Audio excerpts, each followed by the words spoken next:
Hey crafty friends, it's Joy here for Honeybee Stamps, and I'm going to show you a really quick and easy way to color your butterfly. Okay, so I'm starting with my background, and I am stamping with the flat side of the stamp, not the image of the stamp, the flat side. And I am stamping that with shaded Lilac Distress Oxide ink. I'm going to ink this up twice.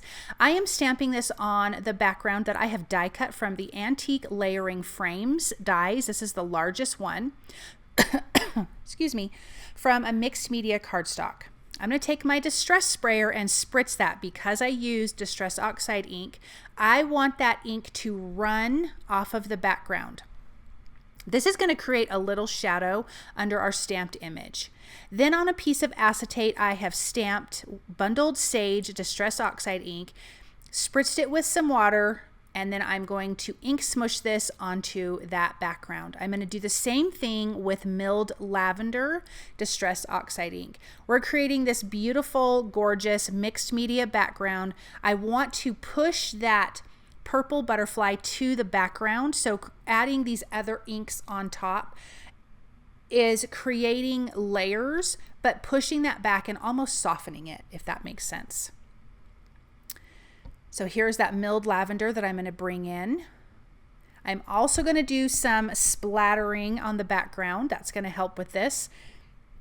I'm just using my heat tool to help dry it faster so I can just do layer upon layer, and I want to do dry layer, dry on a dry layer, not a wet layer. Let me add a little bit more of this in. Perfect. I love it. It does kind of look like a little bit of a hot mess right now, but I promise you it is not a hot mess. Here is the shaded lilac that I am going to splatter pretty heavily, going over that purple area, reaching out from that purple flower. Then I am using the one stencil from the Floral Mosaic stencil along with the opaque crackle texture paste. And I'm just going to put this in some of the areas. I'm not going to stencil the whole background, just really towards the outer edge. I'm not doing it on those little pointy pieces of this frame. I'm keeping it more on the inside. And I do add it 2 more times because I thought I added more, and I'm like, that's not enough. I just have some random petals there. I'm like, that's not what I'm going for. So I'm going to gently lay it back down and add a little bit more right up here at the top. And then I'm going to do it one more time because I still needed more. But anyways, then I'm going to set this aside to dry while we work on our butterfly that we don't have to actually color. So once again, I'm going to use the flat side. So I have the detailed side adhered to the lid of my MISTI. I'm inking up the flat side, spritzing it with some water, and then stamping it down onto my white mixed media cardstock.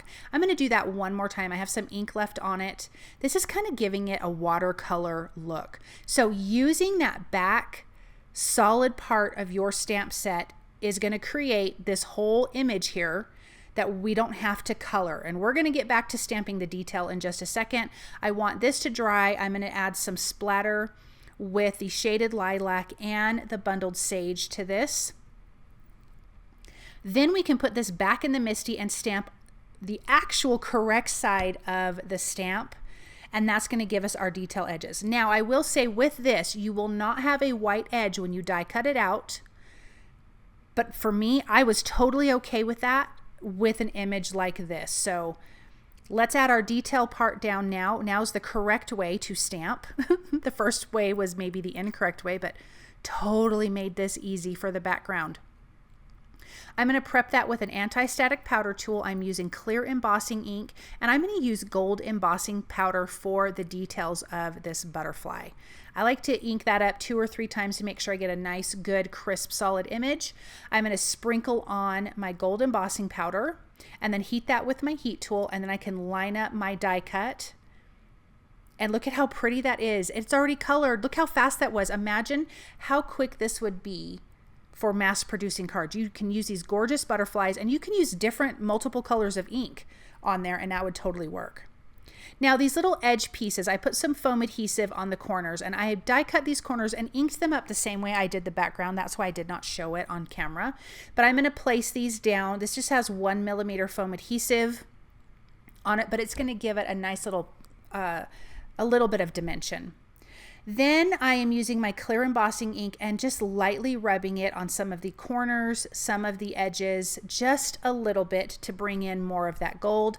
And then I can sprinkle on my gold embossing powder, tap off the excess, and then use my heat tool to heat this up.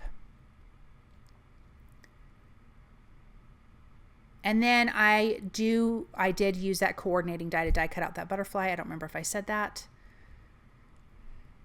So let me use my heat tool to get that nice and melted, and you know it's melted when it is shiny, and you don't want to overheat it because then all of a sudden it'll be dull, and then it just can melt away too. And then you just really don't have much embossing powder left, and I have done that.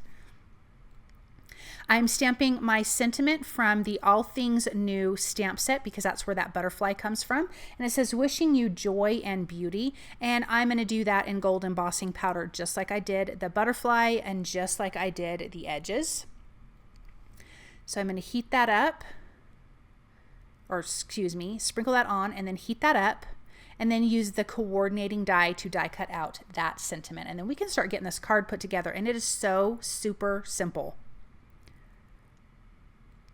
Let me grab that coordinating die. I love a good coordinating die for my sentiments. I know I say that all the time, but I just really, really do. I think it makes a huge difference. Foam adhesive behind that sentiment. I bent up the wings of the butterfly just around the body because that's going to give it dimension. You could put some foam adhesive under the edges of the wings and then they won't go flat, but I'm going to lay this over that shadow that we created. And now that that's dry, let's take a look at that. Isn't that gorgeous? And what an easy way to color that butterfly. I just cannot get over it. I love it. And I love that All Things New stamp set. I hope you guys enjoyed this project. I hope that you feel inspired by it. Thank you so much for stopping by and watching. And I hope you guys have a really wonderful day.